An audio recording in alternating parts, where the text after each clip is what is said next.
Candyland is a FNAF project that isn't related to FNAF at all. The roster of characters bear a striking... Oh wait, I already did this bit, fuck. Yeah, they look like the Funtime animatronics from Sister Location, whatever. Don't get me wrong, Scott Cawthon didn't invent the idea of animatronics, but it's no secret that Candyland chose to borrow a lot of elements from the official titles. If that wasn't enough, this entire project is just a front for an NFT scam that just got a lot more nefarious. For those unaware, I've already covered this topic in a previous video, so be sure to watch that one first in order to understand the basis of how Candyland began production, what drove it to sell NFTs, and what its fan base is getting in return. To briefly answer the latter point, not much. Aside from the NFTs themselves, which we'll get to in a moment, all you help fund is a series of shorts featuring various characters from the Candyland IP. Now, while the designs and animation may look beyond spectacular, don't let it distract you from how it's all simply a ploy to get you to purchase a few digital pictures of some robot animals that have no real value. There have been a lot of new updates and announcements since I last covered the sorrow tale of Candyland. So with those additional details and some misconceptions with people not realizing the sheer number of red flags protruding from this project, I thought it'd be a great idea to review everything new and judge whether Candyland has been able to redeem itself or not.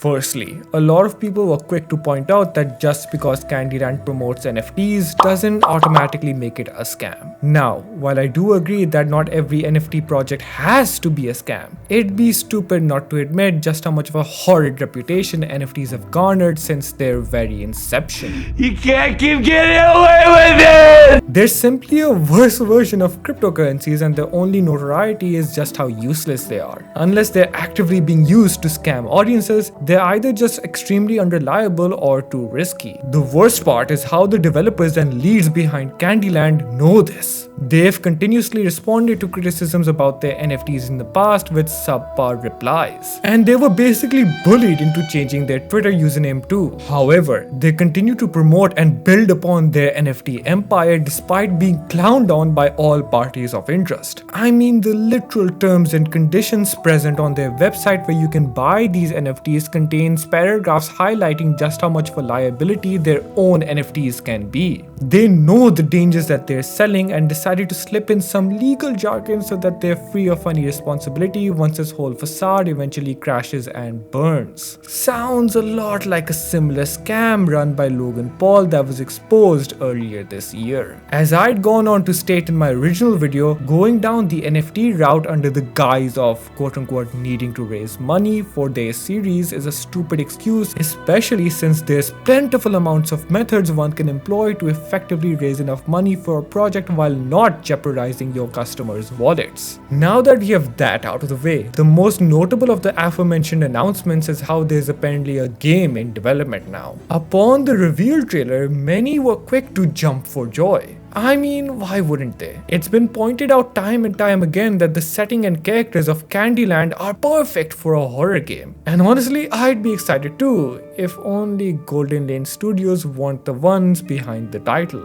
It's already been established how determined they are to stick to NFTs all the way through, and this reputation of theirs makes me incredibly concerned as to how this new game will play into that scheme as well. Will you need to buy NFTs in order to play a 20-minute demo? Will the game be littered with crypto microtransactions? Will the game even see the light of day since all purchases made are quote-unquote final, so there's no obligation for Golden Lane Studios to make an even half-decent product? We may never know until it's too late, which is exactly why I'd still suggest people watching to find other games in need of funding. Hell, even Garden of Banban would be a safer bet since you at least know from the get-go that you're paying for a piece of trash as opposed to being lulled into a false sense of security. And to critique the game itself, what exactly is there to be up in arms for? From what we've seen thus far, the premise is based around a kid-friendly establishment being plunged into peril when the automated mascots that run the franchise start to bug out in creepy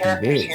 Do get a bit quirky at night. And if that wasn't repetitive enough, you have the old-timey narrator as the owner, with his brother being the man behind the curtain. This early development teaser is nothing short of a copy of a copy of a copy of the original that is very clearly linked to the trailer by Golden Lane Studios themselves.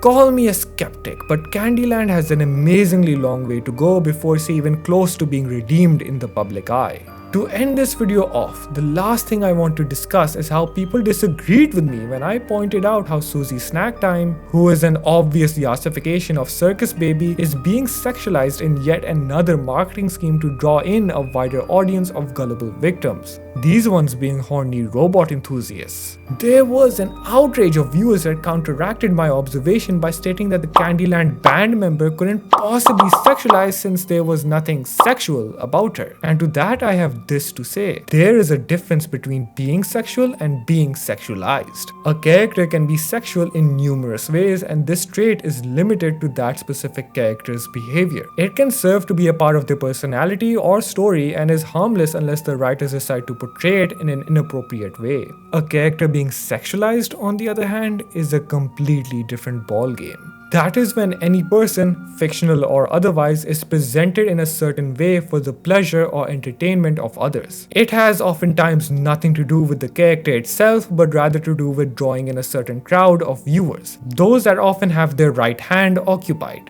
One doesn't need to be equipped with ballistics in order to be sexualized. How rude! It can sadly happen to any being regardless of how they appear. Not that their appearance would be a problem anyway. And with how the developers are choosing to market Suzy is a dead giveaway that they are profiting off of her due to the sexualization. I mean, look no further than how many views a suspicious title has been able to pull with her in center frame when compared to her contemporaries. It's gone on to the length of an entirely separate channel and Twitter account being made for this animatronic where some guy is paid to roleplay as her. And with clickbait titles and videos such as these, it's clear what intentions the higher-ups have for Suzy. And issues such as these, alongside the blaringly disgusting marketing of NFTs, is why I have no hope in the Candyland IP clawing itself out from Afton's home anytime soon. And neither should you, to be honest.